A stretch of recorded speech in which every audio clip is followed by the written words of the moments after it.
ভোরের নীরবতায় ভেসে আসছে ফজরের আজান।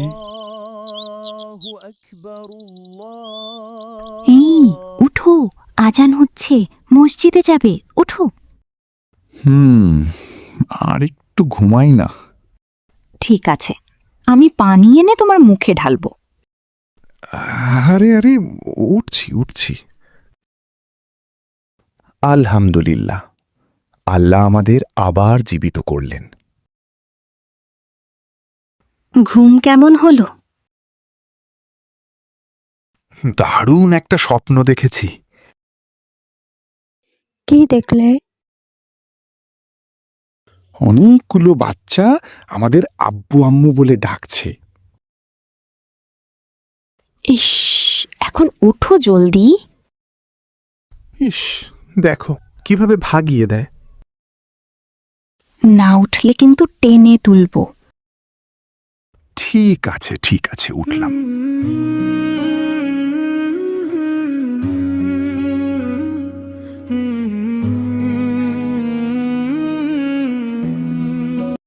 তুমি অনেক লোক।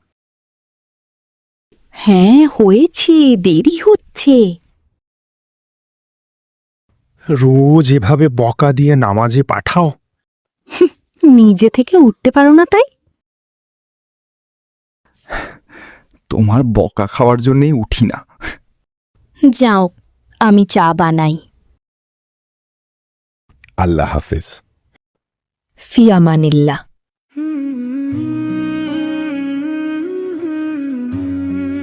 হে আল্লাহ, আমি তোমার শকর আদায় করে শেষ করতে পারবো না এমন জীবন সঙ্গিনী দেওয়ার জন্য।